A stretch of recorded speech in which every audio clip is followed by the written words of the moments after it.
Salut les amis et bienvenue encore une fois sur notre chaîne. C'est Dr Antoine Yungeko, votre coach en entrepreneuriat, coach chez Conseil. Et je suis docteur en entrepreneuriat international et je suis le directeur général du cabinet et la Consult, un cabinet qui est spécialisé dans les audits, l'assistance comptable, l'assistance fiscale et le renforcement des capacités des cadres œuvrant dans différentes organisations. Un cabinet qui a été créé en 2011. Donc voilà les amis, encore une fois, je vais vous présenter encore une fois une autre méthode de prise de décision qui va vous aider encore une fois dans la prise de décision. On a déjà présenté beaucoup de méthodes. Et la méthode qu'on va présenter aujourd'hui s'appelle Weighted Aggregated Sum Product Assessment, WASPAS. C'est une méthode qui a été développée par Zabadaskas en 2013. Et cette méthode-là combine deux autres méthodes qu'on a déjà présentées, Weighted Sum Model et Weighted Product Model. En réalité, la formule pour trouver le score de préférence pour WASPAS, c'est vous prenez 0,5 fois le score de chaque alternative obtenue au niveau du modèle Weighted Sum Model, plus 0,5 fois le score obtenu au niveau du modèle Weighted Product Model. Alors les amis, comme vous l'avez suivi dans mes différentes vidéos, alors j'ai présenté déjà 10 méthodes. Parmi les méthodes multicritères d'aide à la décision, j'ai déjà présenté 10 méthodes, à savoir Weighted Sum Model, Weighted Product Model, Evaluation based on a distance from average solution, Meet Objective Optimization on the Basics of Simple Ratio Analysis, MORA, Technique for Order Preference by Similarity to Ideal Solution, TOPSIS, Preference Selection Index, PSI, Additive Ratio Assessment, ARAS, VCOR, Meet Objective Optimization on the Basics of Ratio Analysis, MORA, et Complex Proportional Assessment, COPLAS. Donc voilà les amis, on va encore une fois voir cette autre méthode WASPAS.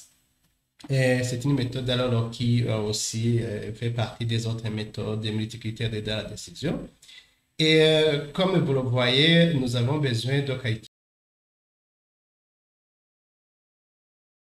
déjà les scores pour le score de préférence pour Weighted Sum Model et Weighted Product Model. Et alors, on va alors calculer ce score de préférence pondéré 0 Sum Model, Weighted Aggregated Sum Product Assessment, WASPAS. Donc voilà, nous travaillons toujours aussi la même matrice de décision donc qu'on a utilisée pour toutes les méthodes qu'on a déjà présentées. Et si vous avez suivi mes vidéos, alors vous êtes familier à cette matrice de décision. Alors ici, le problème que nous avons, c'est le problème de sélection d'un véhicule à l'aide de plusieurs critères, comme vous le voyez. Nous avons des critères de qualité, de conditions, de vente, donc de sécurité, de nombre de jours de livraison, la consommation du carburant et le prix proposé par le fournisseur. Alors, ça suppose que c'est une entreprise ou un individu qui veut choisir un véhicule parmi 10 options possibles. Et alors, la question est de trouver un modèle qui permettra de combiner tous ces critères pour proposer ou pour lui proposer un véhicule à acheter compte tenu de ces différentes options possibles et compte tenu de ces différents critères possibles. Alors, comme je l'ai dit, ce qu'il ne faut pas faire, c'est de pouvoir additionner ces chiffres. Non seulement ces chiffres ne présentent pas les mêmes unités de mesure, parce que pour le prix, par exemple, vous voyez que c'est mesuré en euros. Pour la consommation du carburant, c'est en CC. Pour le nombre de jours de livraison, c'est en termes de jours. Mais pour ces autres critères, ils sont mesurés dans ce qu'on appelle une échelle ordinale. Quand vous dites, par exemple, ça c'est très bien, on donne une note, et puis ça c'est moyennement bien, ou c'est excellent, ou c'est très bien, ou bien si c'est mauvais, etc. Donc vous voyez que ça exprime en fait cet ordre-là, mais d'une façon ordinaire. Donc ces unités-là ne peuvent pas être additionnées En plus, ces critères-là, et vous voyez comme je l'ai déjà fait, ils ont été regroupés en critères bénéficiaires et critères non bénéficiaires. Pour les critères bénéficiaires, on cherche la plus grande qualité ou la plus grande qualité par exemple, ou la valeur qu'on recherche, on cherche une valeur la plus élevée. Donc pour les critères non bénéficiaires, on recherche une valeur la moins élevée. Donc vous voyez que par exemple pour le prix, on cherche une valeur la moins élevée, alors que pour la qualité, on cherche une valeur la plus élevée. Donc, quand vous additionnez, donc, on risque d'avoir déjà celui qui a un prix élevé, il risque d'avoir un score de préférence le plus élevé, alors que déjà le prix, c'est un élément à chercher la valeur négative, c'est plutôt la valeur minimum. Donc, c'est pourquoi vous ne pouvez pas additionner ça. Et puis, on a donné les poids, et alors les poids ont été donnés, donc ce sont des poids qu'on a pris pour exemple, mais sinon, quand les poids ne sont pas donnés, les poids des critères, les poids de pondération de chaque critère, donc en termes de préférence dans la décision. Donc, on peut les calculer. Alors, je vais faire une vidéo qui montre comment on peut calculer les poids si les poids n'ont pas été donnés. Donc, on va voir différentes méthodes, des méthodes objectives et les méthodes subjectives. On va essayer de voir ça. Alors, comment on dit, donc, comme je viens de le dire, comment on peut additionner ces chiffres. Donc, on doit procéder à la normalisation de notre matrice de décision. Donc, c'est comme la méthode qu'on a utilisée dans toutes les méthodes quand vous avez suivi nos différentes vidéos. Alors, la façon de normaliser va dépendre de quel critère bénéficiaire ou non bénéficiaire. Pour le critère bénéficiaire, on va prendre la valeur de chaque critère divisé par la valeur maximale de l'ensemble des critères considérés. Et pour les critères non bénéficiaires, comme le coût par exemple, on va prendre la valeur minimale divisée par la valeur de chaque critère. Alors, c'est parti les amis. Ici, on va, ça c'est bénéficiaire. Je vous ai dit que c'est bénéficiaire. Donc, on va prendre chaque valeur divisé par la valeur maximale. Donc, je vais prendre cette valeur divisé par donc, je dois utiliser la fonction max. Ici, max, la valeur maximale ici. Et puis, je vais ici mettre le symbole de là pour pouvoir copier la formule pour les critères bénéficiaires. Donc, voilà, ça c'est la normalisation de la première valeur. Alors, je peux copier cette valeur ici pour les critères bénéficiaires parce que c'est la même formule. Donc, je copie partout comme ça. Et puis, pour les critères non bénéficiaires, on a dit qu'on va chercher la valeur minimum, parmi les critères non bénéficiaires, qui commence par le nombre de jours. Donc, ici, je vais sélectionner ici. Et puis, je vais mettre le symbole de $, pour copier la formule sur l'ensemble des séries. Donc, si je vais fermer la parenthèse et on dit qu'on doit diviser par chaque valeur, regardez la formule. Donc, on doit diviser par chaque valeur x, y, j. Donc, ici, x, y, j, indique le critère, plutôt indique l'alternative, alors que j indique le critère. Donc, vous voyez qu'ici, c'est la note pour le vecteur numéro 1, pour le critère numéro 2, donc pour le critère de jour. Donc, voilà, je divise ici. Alors, je vais faire entrer. Alors, ici, en faisant entrer, je peux copier la formule comme je viens de le faire pour les critères bénéficiaires. Comme ça. Je vais descendre comme ça. La formule comme ça. Voilà. Je viens de faire la normalisation de ma matrice de décision. Alors, ce qui reste, c'est de faire la matrice normalisée pondérée. Donc, ça veut dire que je dois prendre chaque valeur et je dois multiplier par le poids correspondant. Donc, voilà les amis, les poids sont ici. Donc, je peux prendre égal. Regardez, il faut bien suivre.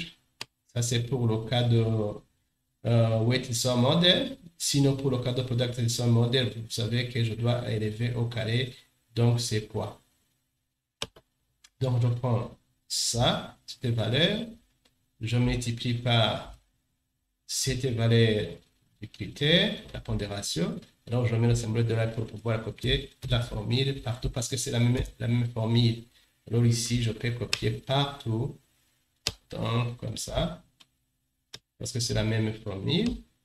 Et puis, alors, je vais faire comme ça. Je vais descendre comme ça. Alors, si vous vous souvenez bien, pour trouver le score de préférence pour le cas de weighted sum model, il suffit juste de faire la sommation de tout ça, de ces valeurs comme ça.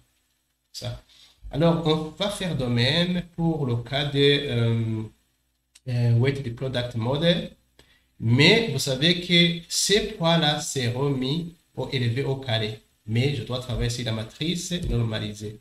Regardez, ça c'est pour product weighted model. Je prends la matrice normalisée, donc cette matrice, je dois élever à la puissance du poids. Je vais regarder le poids. Donc ça. Mais ici, je dois mettre le symbole de $, aussi pour copier la formule, comme ça. Donc, comme ça c'est pour le weighted sum model. C'est la matrice, je dirais, weighted normalized matrix ou la matrice normalisée pour le cas de weighted product model. Et puis, alors, pour trouver le score, on doit multiplier ces valeurs, ça fois ça, ça fois ça, ça fois ça, ça fois ça, ça fois ça, fois ça. Donc, voilà. Maintenant, qu'est-ce qu'on peut faire? On peut faire le score de weighted sum model, le modèle de somme pondérée. Donc, ici, c'est la fonction, justement, somme qu'on doit utiliser ici. Mais alors, ça doit s'appliquer où? Elle s'applique sur cette matrice, normalized weighted matrix for weighted sum model, cette matrice qu'on a calculée, donc la matrice pondérée qu'on a réalisée. Alors, et puis je vais copier la formule parce que ça sera la même formule. Donc, je copie la formule vers le bas comme ça.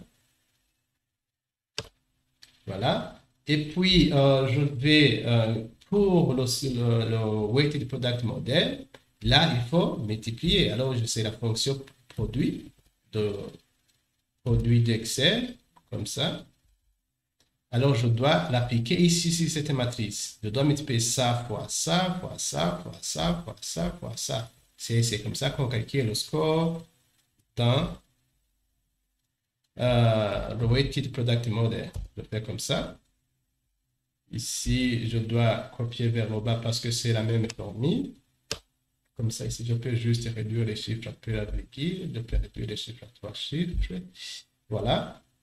Alors, pour trouver le score ici, pour le WASPAS, je prends égal 0,5 multiplié par cette valeur plus 0,5 multiplié par cette valeur. Donc, ça, c'est la formule proposée par Zabadeskas pour calculer le WASPAS model.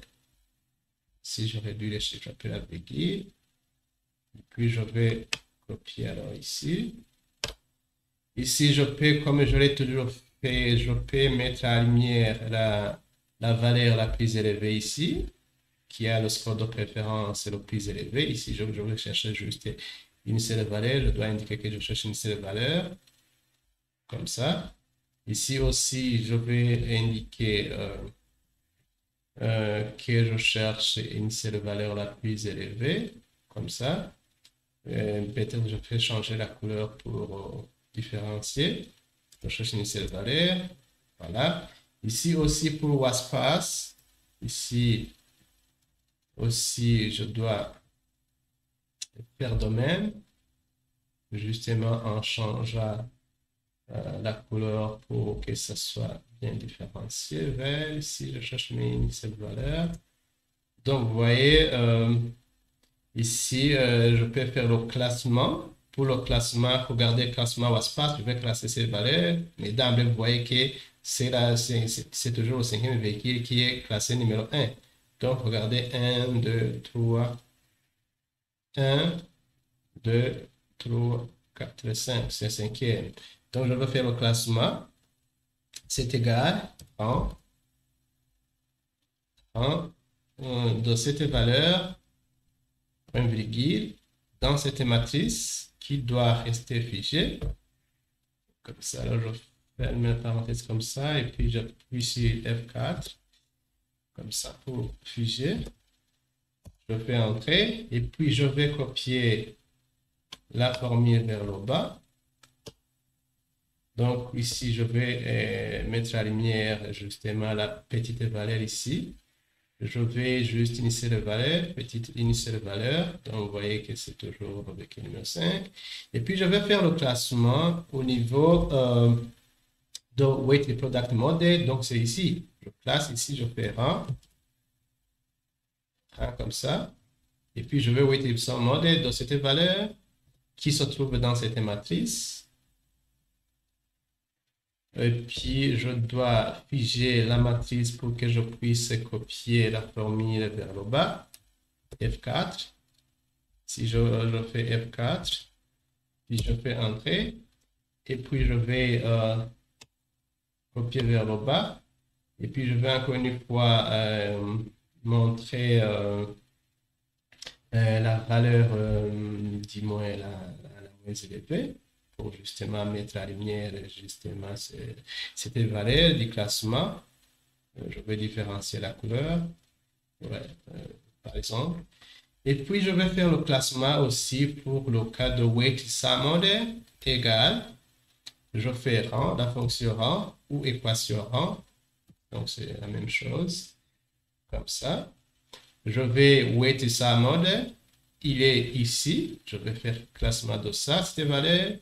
Je fais le point virgule, je vais indiquer la matrice où se trouve la valeur que je vais classer.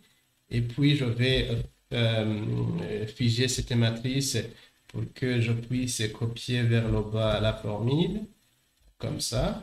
Après ça, c'est F4, je vais faire entrer. Et puis, je vais copier ma formule vers le bas.